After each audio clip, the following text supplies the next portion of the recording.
Hello guys, welcome to another scary radio video. Please subscribe first. That will help my channel to get discovered by new visitors. Thank you, and enjoy listening. Once upon a time, there was a small farm on the outskirts of a remote town. It had been abandoned for many years and was said to be cursed. The locals whispered that strange things happened on the farm, and many believed that it was haunted. One day, a young couple named Sarah and James bought the farm. They were thrilled to finally own a piece of land and were eager to turn it into a thriving farm. But as soon as they moved in, they began to experience strange occurrences. At night, they would hear eerie noises coming from the fields. They would see shadows moving in the barn, and the animals would act strangely, as if they were spooked by something. Sarah and James tried to brush it off, thinking it was just their imagination, but the strange occurrences continued to escalate. One night, Sarah woke up to the sound of footsteps in the hallway. She assumed it was James, but when she turned over, she saw a shadowy figure standing in the doorway. She screamed, waking James up, and the figure disappeared. After that incident, things only got worse. The couple would find their belongings moved around the house, and their tools would be scattered all over the farm. They began to see strange symbols etched into the walls of the barn, and they could never explain how they got there. One day, James went out to the fields to tend to the crops, but he never came back. Sarah searched the farm, but there was no sign of him. She called the police, but they found nothing. Sarah was devastated and terrified. As the days passed, Sarah began to hear whispers in the wind. They were faint at first, but they grew louder and more distinct. She couldn't make out what they were saying, but she knew they were coming from the fields. One night, Sarah decided to investigate. She grabbed a flashlight and headed out to the fields. As she walked, the whispers grew louder and more frenzied. She shone her flashlight around, but she could see nothing. Suddenly, the whispers stopped, and Sarah was plunged into darkness. She tried to run, but something grabbed her ankle and pulled her down. She hit the ground hard, and as she struggled to get up, she felt hands grabbing at her, pulling her down into the soil. She screamed, but no one could hear her. She was alone with whatever was on that cursed farm. Days turned into weeks, and the townspeople noticed that Sarah and James had disappeared. They searched the farm, but they found no trace of them. The farm was left abandoned once again, and the whispers in the wind continued to haunt the fields. Some say that the farm is cursed, and that anyone who dares to set foot on it will suffer the same fate as Sarah and James. In the heart of the countryside, surrounded by fields of corn and wheat, stood an old farmstead that had been abandoned for years. Rumors swirled around the town about why no one wanted to buy it. Some said it was because of the old farmhouse's rickety condition, while others whispered that the land was cursed. But despite all the rumors and warnings, a young couple named Emma and Jack decided to buy the farm. They were determined to make a new start for themselves and their young son Alex. As soon as they moved in, strange things began to happen. Alex's toys would move around by themselves, and Emma would catch glimpses of a ghostly figure out of the corner of her eye. But the couple didn't want to believe in ghosts, so they ignored the strange occurrences and focused on making the farm a success. One night, as Emma was putting Alex to bed, she heard the floorboards creaking in the hallway. She assumed it was Jack, but when she peeked outside, she saw a figure walking towards the stairs. Emma was terrified and ran back into Alex's room, locking the door. The next day, Jack investigated the noise, but found nothing out of the ordinary. But as the days went on, the family began to experience more and more unexplainable events. Doors would slam shut by themselves, the temperature in the house would drop suddenly, and the family would hear footsteps in empty rooms. Emma couldn't take it anymore and convinced Jack to contact a psychic medium. The medium arrived and immediately sensed a presence in the house. She told the couple that there was a spirit that was attached to the land and had been there for centuries. The spirit was once a farmer who had lived on the land and had died in a terrible accident. He had been working in the fields when a piece of farming equipment malfunctioned and crushed him to death. The medium said that the farmer's spirit was restless and was trying to communicate with the living. Emma and Jack decided to try to help the spirit find peace. They went to the local library and researched the history of the farm. They found out that the farmer who had died on the land had a family, and his wife and children had moved away after his death. The couple decided to try to contact the farmer's descendants and invite them to the farm. When the farmer's descendants arrived, they were surprised to see the old farmstead again. They had no idea that the land was still in their family's possession. Emma and Jack explained the situation and asked for their help in laying the farmer's spirit to rest. Together, the family held a small ceremony in the fields where the farmer had died. They laid flowers and said a prayer, asking for the farmer's spirit to find peace. And as they did, the family felt a sense of calm and relief. After the ceremony, the strange occurrences stopped.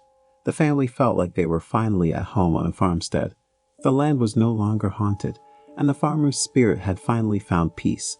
From that day on, the farmstead was a place of peace and happiness, and the family lived there happily ever after. In the heart of a sprawling city, there stood an old stately mansion that had been abandoned for years. The house had been built in the 19th century by a wealthy family, but they had all passed away, leaving the house to fall into disrepair.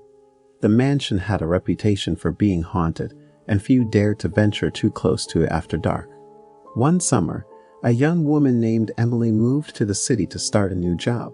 She was looking for a place to live and stumbled upon the abandoned mansion. Despite its spooky reputation, she was drawn to the house's faded grandeur, and she decided to make it her home. At first, Emily enjoyed living in the old mansion.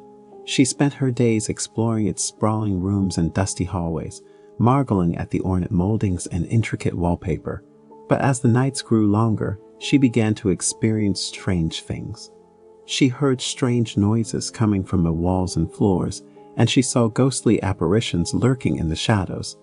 At first, she tried to ignore them, chalking them up to her imagination, but as the days went on, they became more and more intense. One night, Emily woke up to find a young girl standing at the foot of her bed. The girl was dressed in an old-fashioned white dress, and her hair hung in tangled locks around her face. Emily tried to scream, but no sound came out. The girl beckoned to Emily, and she followed her through the mansion's darkened halls. They walked through room after room, and Emily saw scenes from the past playing out before her eyes. She saw the family that had once lived in the mansion, laughing and playing together. She saw a young couple in love, stealing kisses in the moonlight. But she also saw tragedy, a woman sobbing over the lifeless body of a child, a man hanging from the rafters of the attic. The girl led Emily to a room at the back of the house. Inside, Emily saw a small bed with a ragged quilt. The girl pointed to the bed and then vanished into thin air. Emily knew what she had to do. She went to the local historical society and dug through old records until she found the name of the girl who had visited her. It turned out that the girl had died in the mansion over a century ago, and her body had been buried in an unmarked grave in the backyard. Emily contacted the local authorities, and they allowed her to give the girl a proper burial. After that, the haunting stopped, and Emily was able to live in peace in the mansion. She spent the rest of her days restoring the house to its former glory, and she felt a sense of gratitude to the girl who had led her to the truth. Years later, when Emily had passed away, people still whispered about the old mansion and the ghostly girl who had once haunted it. But those who knew the full story understood that the girl was not a harbinger of doom, but rather a guide to the past and a reminder of the power of forgiveness. Deep in the heart of rural England, there stood a grand old mansion that had been in the same family for generations. The mansion had always been said to be haunted, and the family had tried to keep the ghosts a secret for as long as they could. But as the years went by, the mansion fell into disrepair, and the ghosts became more restless and more powerful. One summer, a young woman named Alice arrived in the village. She was an artist, looking for a quiet place to work, and she stumbled upon the mansion by chance. Despite its spooky reputation, she was drawn to the mansion's faded grandeur, and she decided to make it her home. At first, Alice enjoyed living in the mansion. She spent her days painting in the grand ballroom and walking through the vast gardens. But as the nights grew longer, she began to experience strange things. She heard strange noises coming from the walls and floors, and she saw ghostly apparitions lurking in the shadows. At first, she tried to ignore them, chalking them up to her imagination. But as the days went on, they became more and more intense. One night, Alice woke up to find a ghostly figure standing at the foot of her bed. The figure was tall and thin, with long, spindly fingers and glowing red eyes. Alice tried to scream, but no sound came out. The figure beckoned to Alice, and she followed it through the mansion's darkened halls. They walked through room after room, and Alice saw scenes from the past playing out before her eyes. She saw the family that had once lived in the mansion, laughing and playing together. She saw a young couple in love, stealing kisses in the moonlight. But she also saw tragedy, a woman sobbing over the lifeless body of a child, a man hanging from the rafters of the attic. The figure led Alice to a room at the back of the house. Inside, Alice saw a small chest with a faded lock. The figure pointed to the chest and then vanished into thin air. Alice knew what she had to do. She went to the local historical society and dug through old records until she found the name of the person who had once owned the chest. It turned out that the chest contained a valuable family heirloom that had been stolen from the mansion years ago. Alice contacted the local authorities, and they allowed her to retrieve the chest. After that, the haunting stopped, and Alice was able to live in peace in the mansion. She spent the rest of her days restoring the house to its former glory. And she felt a sense of gratitude to the ghost who had led her to the truth. Years later, when Alice had passed away, people still whispered about the old mansion and the ghostly figure who had once haunted it. But those who knew the full story understood that the figure was not a harbinger of doom, but rather a guide to the past and a reminder of the power of redemption. Thank you for listening. Don't forget to like and subscribe. If you want to support us more, please share it on your social media. See you soon.